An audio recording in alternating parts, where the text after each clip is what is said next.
ಹೆಬ್ಬಳಲು Shri Chakramata YouTube channel ವೀಕ್ಷಕರಿಗೆ ನನ್ನ ಹೃತ್ಪೂರ್ವಕ ನಮಸ್ಕಾರಗಳು. ಸುಭಾಷಿತ: ಈ ಭೂಮಿಯ ಮೇಲೆ ಜನ ನಿನ್ನ ತಪ್ಪುಗಳನ್ನು ಲೆಕ್ಕ ಹಾಕಿದರೆ ಮೇಲಿರುವ ಭಗವಂತನು ನಿನ್ನ ಒಳ್ಳೆಯದನ್ನು ಲೆಕ್ಕ ಹಾಕುತ್ತಿರುತ್ತಾನೆ. ಅದಕ್ಕೆ ನಾವು ಜನಗಳದ ಏನಾರ ಅಂದ್ಕೊಂಡೋಗಲಿ, ಅದಕ್ಕೆ ತಲೆ ಕೆಡಿಸ್ಕೋಬಾರ್ದು. ಭಗವಂತನಿಗೆ ಮೆಚ್ಚಾಗಿ ನಾವು ಕಾರ್ಯ ಮಾಡಬೇಕು. ಗೊತ್ತಾಯ್ತಾ? ಇವತ್ತು ಸರಸ್ವತ್ಯಾವಾಹನ, ಸರಸ್ವತಿ ಪೂಜೆ ಇರೋದ್ರಿಂದ, ನವರಾತ್ರಿನಲ್ಲಿ ಸರಸ್ವತಿ ಪೂಜೆ ಇರೋದ್ರಿಂದ ಸರಸ್ವತಿ ವ್ರತಾಕಥ ಸಾರವನ್ನು ನಾವು ತಿಳ್ಕೊಳ್ಳೋಣ. ಸೂತ ಮುನೀಂದ್ರರು ಶೌನಕಾದಿ ಮುನಿಶ್ರೇಷ್ಠರನ್ನು ಕುರಿತು ಕೇಳಿ. ಮಹರ್ಷಿಗಳೇ, ಆಶ್ವೀಜ ಮಾಸದಲ್ಲಿ ಶುಕ್ಲ ಪ್ರತಿಪದಾರಂಭ್ಯ 9 ದಿನಗಳು ಲೋಕದಲ್ಲಿ ಮಾನವರು ದುರ್ಗಾಲಕ್ಷ್ಮಿಯನ್ನು ಭಕ್ತಿಯಿಂದ ಆರಾಧಿಸತಕ್ಕದ್ದು. ಅಷ್ಟೊಂದು ದಿನಗಳು ಪೂಜೆಯನ್ನು ಮಾಡಲು ಅನಾನುಕೂಲವಾಗತಕ್ಕವರು ನವಮಿಯ ದಿನದಲ್ಲಿ ಆದರೂ ತಪ್ಪದೇ ಈ ವ್ರತವನ್ನು ಭಕ್ತಿಯಿಂದ ಮಾಡಬೇಕು. ಅಂಥವರು ಇಹದಲ್ಲಿ ಸೌಖ್ಯ ಸಂಪತ್ತನ್ನು ಪಡೆದು ಪಥದಲ್ಲಿ ದುರ್ಗಾ ಲೋಕವನ್ನು ಸೇರುತ್ತಾರೆ ಎಂದು ಹೇಳಿದ ಸೂತ ಪುರಾಣಿಕರನ್ನು ಕುರಿತು ಶೌನಕಾದಿಗಳು: ಎಲೈ ಮಹಾತ್ಮರೇ, ಪೂರ್ವದಲ್ಲಿ ಈ ವ್ರತವನ್ನು ಯಾರು ಮಾಡಿದ್ದರು? ಯಾರಿಗೆ ಈ ವ್ರತಾಚರಣೆಯಿಂದ ಸುಖ ಸಂಪತ್ತುಗಳನ್ನು ಉಂಟಾಗಿದೆ ಎಂಬ ವಿಚಾರಗಳನ್ನೆಲ್ಲ ವಿವರವಾಗಿ ತಿಳಿಸಬೇಕು ಎಂದು ಕೇಳಲು ಸೂತ ಪುರಾಣಿಕರು ಇಂತೆಂದರು: ಕೇಳಿ ಮಹರ್ಷಿಗಳಿರ, ವ್ರತಗಳನ್ನೆಲ್ಲ ಅತ್ಯುತ್ತಮವಾದ ವ್ರತವನ್ನು ಈಗ ನಾನು ನಿಮಗೆ ಹೇಳುತ್ತೇನೆ.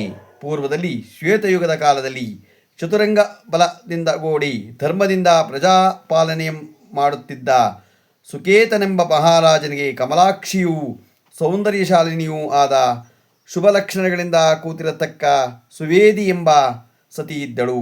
ಆ ಸುಕೇತನೆಂಬಿನ ಧರ್ಮಪಾಲನೆಯಿಂದ ಆ ದೇಶದಲ್ಲಿ ಕ್ಷಾಮ, ಡ್ಯಾಮ, ರಾಜ್ಯ ಪದ್ರೂಪಗಳೆಂದೂ ಇರಲಿಲ್ಲ, ಯಾವುದೂ ಇರಲಿಲ್ಲ. ಈತನ ರಾಜ್ಯದಲ್ಲಿ ಅಧರ್ಮವೆಂಬುದೇ ಕಾಣುತ್ತಿರಲಿಲ್ಲ. ಹೀಗಿರುವಲ್ಲಿ ಅಕಸ್ಮಾತ್ತಾಗಿ ಈ ಸುಕೇತನಿಗೆ ಜ್ಞಾತಿಗಳಿಂದ ತೊಂದರೆಯೂ ಸಂಭವಿಸಿತು. ಆಗ ಸುಕೇತು ಮಹಾರಾಜನಾದರೂ ಜ್ಞಾತಿಗಳ ಮೇಲೆ ಸೇನಾ ಸಮೇತನಾಗಿ ಯುದ್ಧಕ್ಕೆ ಹೊರಟನು. ಅಲ್ಲಿ ಅವನಿಗೆ ಪರಾಜಯವಾಯಿತು. ಇವನ ಐಶ್ವರ್ಯವು ಬೊಕ್ಕಸ ಭಂಡಾರಗಳು ಬರಿದಾದವು. ಸುಕೇತು ಮಹಾರಾಜನಾದರೂ ತನ್ನ ಸತಿಯೊಡನೆ ಕೂಡಿ ಕಾಡಿನಲ್ಲೆಲ್ಲ ಸಂಚರಿಸಿ ಸುತ್ತ ಹಸಿವು ಬಾಯಾರಿಕೆಯಿಂದ ಬಳಲಿ ರೋಗಗ್ರಸ್ತನಾದವನು. ಆ ಸಮಯದಲ್ಲಿ ಸುವೇದಿಯಾದರೂ ಕಾಯಿಲೆಗೆ ಸಿಕ್ಕ ತೊಂದರೆ ಪಡುತ್ತಿರುವ ತನ್ನ ಪತಿಯನ್ನು ನೋಡಿ ಚಿಂತಾಕ್ರಾಂತಳಾಗಿ ತನ್ನ ದೇಗಲಿನ ಮೇಲೆ ಪತಿಯನ್ನೆತ್ತುಕೊಂಡು ಕಾಡಿನಲ್ಲೆಲ್ಲ ಸಂಚರಿಸುತ್ತಿದ್ದಳು. ಹೀಗಿರುವಲ್ಲಿ ಈ ದಂಪತಿಗಳು ದುಃಖ ನಿವಾರಣೆಯನ್ನು ಮಾಡಲು ಸಾಕ್ಷಾತ್ಕಾಗಿ ಪರಮಾತ್ಮನೇ ಬಂದಂತೆ ಅಂಗೀರಸನೆಂಬ ಮಹರ್ಷಿಯ ಬಂದನು. ದುಃಖಿಸುತ್ತಿರುವ ಆ ಸಂವೇದಿಯನ್ನು ಅಂಗೀರಸನು ಕಂಡು ಕನಿಕರದಿಂದ ನೋಡಿ: ಓ ಸಾಧ್ವೀಮಣಿ, ಇನ್ನು ನಿನ್ನ ವ್ಯಸನವೂ ಸಾಕು, ನಿನಗೆ ಮಂಗಳವಾಗುತ್ತದೆ. ಈ ರೀತಿಯಲ್ಲಿ ದುಃಖದಿಂದ ಬಳಲುತ್ತಾ ಈ ಕಾಡಿನಲ್ಲಿ ಅಲೆಯುತ್ತಿರುವ ನೀವು ಯಾರಮ್ಮ? ನಿಮಗೆ ಒದಗಿರತಕ್ಕ ಕಷ್ಟವೇನು? ಯಾತಕ್ಕಾಗಿ ಅಳುತ್ತಿವೆ ಅಮ್ಮ? ನಿಮ್ಮ ವಿಚಾರವನ್ನೆಲ್ಲ ನನಗೆ ಸಂಭಯವನ್ನು ಬಿಟ್ಟು ಹೇಳು. ನಾನು ಒದಗಿರತಕ್ಕ ದುಃಖವನ್ನು ದೂರೀಕರಿಸುತ್ತೇನೆಂದು ಆ ಮುನಿಯು ಆಕೆಗೆ ಅಭಯನೆತ್ತನು. ರಾಣಿಯಾದ ಸಂವೇದಿಯು ಹೇಳುತ್ತಿದ್ದಾಳೆ: ಓ ಋಷಿವರ್ಯ, ಈತನು ನನ್ನ ಪತಿಯು. ರಾಜ್ಯವು ಶತ್ರುಗಳ ಪಾಲಾಯಿತು. ಬಂಧು ವರ್ಗದವರೆಲ್ಲ ದ್ವೇಷಿಗಳಾದರು. ಶರೀರ ರೋಗ ಆವರಿಸಿತು. ಇದರಿಂದ ನಾವು ಇಲ್ಲಿ ಸಂಚಾರ ಮಾಡುತ್ತಾ ಇರುವಾಗ ಮಹಾತ್ಮರಾದ ತಮ್ಮ ದರ್ಶನ ಲಾಭ ಉಂಟಾಗಿದ್ದರಿಂದ ಇಂದಿಗೆ ನಾವು ಧನ್ಯರು. ಓ ಮಹಾತ್ಮರೇ, ನಮ್ಮ ರಾಜ್ಯವು ನಮಗೆ ಬಂದು ನಾವು ಪೂರ್ವದಂತೆ ಸುಖ ಸಂಪತ್ತುಗಳಾಗಬೇಕಾದರೆ ಮಾಡಬೇಕಾದದ್ದು ಏನು? ಅದನ್ನು ದಯವಿಟ್ಟು ತಿಳಿಸಬೇಕೆಂದು ಕೇಳಲು ಅಂಗೀರಸನು ಹೇಳುತ್ತಾನೆ: ಸತೀ ರತ್ನವೇ, ಕೇಳು. ನೀನು ಈಗಲೇ ನನ್ನೊಂದಿಗೆ ಪಂಚವಟಿ ಕ್ಷೇತ್ರಕ್ಕೆ ಬಾ. ಅಲ್ಲಿ ನಿನಗೆ ದುರ್ಗಾದೇವಿಯ ಪ್ರತ್ಯಕ್ಷಳಾಗುತ್ತಾಳೆ. ನಿನ್ನ ಪತಿಯು ಆ ದೇವತೆಯನ್ನು ಭಕ್ತಿಯಿಂದ ಪೂಜಿಸಲಿ. ನೀವು ಕಳೆದುಕೊಂಡಿರುವ ರಾಜ್ಯ ಕೋಶಾದಿಗಳು ಮತ್ತೆ ಒಂದು ಪೌತ್ರರು ಪಡೆದು ಸುಖದಿಂದಿರುವಿರಿ. ಈ ನನ್ನ ಮಾತಿನಲ್ಲಿ ನಂಬಿಕೆಯನ್ನಿಡು. ಬೇಗ ಹೊರಡೆಂದು ಹೇಳಲು ಸುವೇದಿಯು ತನ್ನ ಪತಿಯನ್ನು ಹೆಗಲ ಮೇಲೆ ಕುಳ್ಳಿರಿಸಿಕೊಂಡು ಆ ಮುನೀಂದ್ರನ ಸಹಾಯದಿಂದ ಪ್ರಯಾಣವನ್ನು ಬೆಳೆಸುವಳಾಗಿ ಬಹಳ ದೂರ ಕಾಡಿನಲ್ಲಿ ಹೊರಟು ಹೋದ. ಬಳಿಕ ಪಂಚವಟಿ ಕ್ಷೇತ್ರವನ್ನು ಕಂಡಳು. ಅಲ್ಲಿ ತನ್ನ ಪತಿಯೊಡನೆ ಸ್ನಾನವನ್ನು ಮಾಡಿ ಶುಚಿರ್ಭೂತಳಾಗಿ ಅಂಗೀಕರಿಸಿ ಮುನಿಯ ಮಾತಿನಂತೆ ದುರ್ಗಾದೇವಿಯನ್ನು ಆವಾಹನೆ ಮಾಡಿ ಗಂಧ ವಸ್ತ್ರ ಪುಷ್ಪಾಕ್ಷಗಳಿಂದ ಧೂಪದೀಪ ನೈವೇದ್ಯಗಳಿಂದಲೂ ದೇವಿಯನ್ನು ಆಶ್ವಯುಜ ಶುದ್ಧ ಪಾಡ್ಯಮಿಯಿಂದ ನವಮಿಯವರೆಗೂ ಯಥಾವಿಧಿಯಾಗಿ ಆರಾಧಿಸಿದಳು. ಪ್ರಾತಃ ಕಾಲವಾಗುತ್ತಲೇ ಸ್ನಾನವನ್ನು ತೀರಿಕೊಂಡು ಮಡಿ ಬಟ್ಟೆಯನ್ನುಟ್ಟು ದುರ್ಗಾ ಪ್ರೀತ್ಯರ್ಥವಾದ 3 ಮಂತ್ರಗಳಿಂದ ಹೋಮವನ್ನು ಮಾಡಿದನು.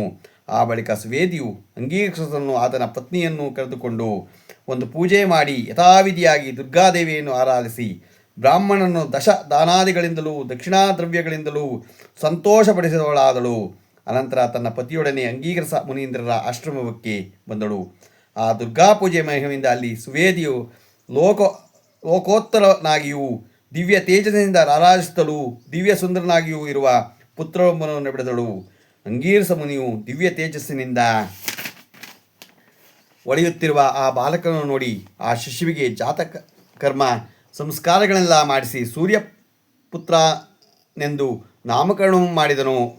ಆ ಬಾಲಕನಾದರೂ ಶುಕ್ಲಪಕ್ಷದ ಚಂದ್ರನಂತೆ ದಿನದಿನಕ್ಕೆ ಅಭಿವೃದ್ಧಿಯನ್ನು ಪಡೆಯುತ್ತಾ ತಾಯಿ ತಂದೆಗಳನ್ನು ಅಂಗೀರಸ ಮುನಿಯನ್ನು ಸಂತೋಷಪಡಿಸುತ್ತಿದ್ದನು. ಆ ಬಳಿಕ ಸೂರ್ಯಪುತ್ರನು ವಯಸ್ಕನಾದವನು ಆ ಮಹರ್ಷಿಗಳು ಅನುಗ್ರಹದಿಂದ ಸಕಲ ಶಾಸ್ತ್ರಗಳನ್ನು ಪ್ರವೀಣಿತನಾದನು.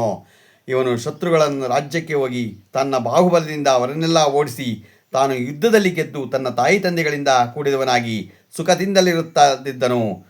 ಸುವೇದಿಯಾದರೂ ಪ್ರತಿ ಸಂವತ್ಸರಕ್ಕೂ ದುರ್ಗಾದೇವಿಯನ್ನು ಪೂಜಿಸುತ್ತಾ ಇವನು ಪುತ್ರ ಪೌತ್ರಾದಿಗಳನ್ನು ಪಡೆದು ಸುಖ ಸಂಪದೆಯಿಂದ ಕೂಡಿ ಅನಂತರ ಉತ್ತಮೋತ್ತಮವಾದ ಪರಿತಿಯನ್ನು ಹೊಂದಿದನು. ಆದ್ದರಿಂದ ಈ ವ್ರತವು ಉತ್ತಮನಾದದ್ದು. ಇದು ಚಾತುರ್ವರ್ಣದಿಂದಲೂ ಆಚರಿಸಲ್ಪಡತಕ್ಕದ್ದು. ವ್ರತಾಚರಣೆಯನ್ನು ಮಾಡತಕ್ಕವರು ಈ ವ್ರತವನ್ನು ಶ್ರವಣ ಮಾಡತಕ್ಕವರು ಪುರಾಣವನ್ನು ಹೇಳತಕ್ಕವರು ಸಹ ಐಕ್ಯವಾದ ಸಕಲ ಸೌಖ್ಯಗಳನ್ನು ಅನುಭವಿಸಿ ಶಾಶ್ವತ ಉತ್ತಮ ಗತಿಯನ್ನು ಹೊಂದುವರು. ದುರ್ಗಾದೇವಿಯ ಅನುಗ್ರಹಕ್ಕೆ ಪಾತ್ರ ಅವರು ಸಕಲ ಪಾಪಗಳನ್ನು ಕಳೆದುಕೊಳ್ಳುವರು. ಶಾಶ್ವತವಾದ ಮೋಕ್ಷ ಪದವಿಯನ್ನು ಹೊಂದುತ್ತಾರೆಂಬುದರಲ್ಲಿ ಸಂಶಯವೇ ಇಲ್ಲ. ಹೀಗೆಂದು ಸೂತ ಪುರಾಣಿಕರು ಶೌನಕಾದಿ ಮಹರ್ಷಿಗಳಿಗೆ ಹೇಳಿದ ಸರಸ್ವತಿ ವ್ರತ ಕಥೆಯು ಇಲ್ಲಿಗೆ ಸಂಪೂರ್ಣ ಆಗತ್ತೆ. ಇವತ್ತು ಸರಸ್ವತಿ ವ್ರತ ಇರೋದ್ರಿಂದ ಎಲ್ಲರೂ ಮನೆಯಲ್ಲಿ ಪೂಜೆ ಮಾಡಿ ಕತೆ ಕೇಳಿ ನಿಮಗೆಲ್ಲರಿಗೂ ಒಳ್ಳೆಯದಾಗತ್ತೆ. ಗೊತ್ತಾಯ್ತಾ? ತಾಯಿ ಮಹಾತಾಯಿ ಎಲ್ಲ ಓದ್ತಿರೋರಿಗೂ ಗೊತ್ತಾಯ್ತಾ ಎಲ್ಲ ವಿದ್ಯೆ ಕೊಟ್ಟು ಬುದ್ಧಿ ಕೊಟ್ಟು ಕಾಪಾಡಲಿ ಅಂತ ನಾವು ಕೇಳ್ಕೊತೀವಿ. ನಾವು ಇವತ್ತು ದಿನಪಂಚಾಂಗವನ್ನು ನಾವು ತಿಳ್ಕೊಳ್ಳೋಣ. ದಿನಾಂಕ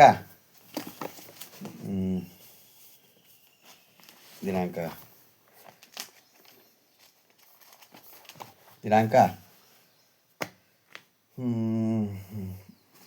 29/9/2025 ಸೋಮವಾರ, ಶ್ರೀ ವಿಶ್ವಾವಸು ನಾಮ ಸಂವತ್ಸರ, ದಕ್ಷಿಣಾಯನ, ಆಶ್ವೇಜ ಮಾಸ, ಶರದೃತು, ಶುಕ್ಲಪಕ್ಷ, ತಿಥಿ ಸಪ್ತಮಿ, ಹಗಲು 11:44. ಸಪ್ತಮಿ 11:44 ಇರುತ್ತೆ. ಅಲ್ಲಿ ತನಕಲೂ ಪೂಜೆ ಮಾಡ್ಬೋದು ನೀವು. ನಕ್ಷತ್ರ ಮೂಲ ರಾತ್ರಿ 2:55. ಮೂಲ ನಕ್ಷತ್ರದಿಂದ ಸರಸ್ವತಿಗೆ ಅದು ಮಾಡ್ಬೋದು. ಮಳೆ ಹಸ್ತ 1ನೇ ಪಾದ. ಇವತ್ತು ಸರಸ್ವತಿ ಪೂಜೆ ಇದರಿಂದ ಕಾಳರಾತ್ರಿ ನವರಾತ್ರಿ ಗೊತ್ತಾಯ್ತಾ? ನವರಾತ್ರಿ ಇದರಿಂದ ನಿಮಗೆಲ್ಲ ಒಳ್ಳೆಯದಾಗತ್ತೆ. ಸರಸ್ವತಿ ಪೂಜೆ ಮಾಡಿ ಕತೆ ಕೇಳಿ. ರಾಹುಕಾಲ 7:43 9:13 ತನಕ ಇದೆ. ಗುಳಿಕಾಲ 1:44 3:14 ತನಕ ಇದೆ. ಯಮಗಂಡ ಕಾಲ 10:43 12:13 ತನಕ ಇದೆ. ಇವತ್ತು ಯಾರು ಹುಟ್ಟುಹಬ್ಬ ಆಚರಿಸ್ಕೊತಿದ್ರು, ಮದುವೆಯಾದ ದಂಪತಿಗಳು ವಾರ್ಷಿಕೋತ್ಸವ ಆಚರಿಸ್ತಿರೋರಿಗೆ ನಮ್ಮ ಹೆಬ್ಬಳದೂರು ಶ್ರೀ ಚಕ್ರಮಾತಾ ಯೂಟ್ಯೂಬ್ ಚಾನಲ್ ಕಡೆಯಿಂದ ಶುಭ ಕಾಮನೆಗಳನ್ನು ತಿಳಿಸ್ತೀವಿ. ದೇವರವರಿಗೆ ಆಯುಸ್ಸು, ಆರೋಗ್ಯ, ಐಶ್ವರ್ಯ ಎಲ್ಲ ಕೊಟ್ಟು ಕಾಪಾಡಲಿ ಅಂತ ಕೇಳ್ಕೊತೀನಿ. ನಮ್ಮ ಹೆಬ್ಬಳದೂರು ಶ್ರೀ ಚಕ್ರಮಾತಾ ಯೂಟ್ಯೂಬ್ ಚಾನಲ್ ಯಾರು ಸಬ್ಸ್ಕ್ರೈಬ್ ಆಗಿಲ್ಲ ದಯಮಾಡಿ ಸಬ್ಸ್ಕ್ರೈಬ್ ಆಗಿ, ಲೈಕ್ ಕೊಡಿ. ನಮಸ್ಕಾರಗಳು.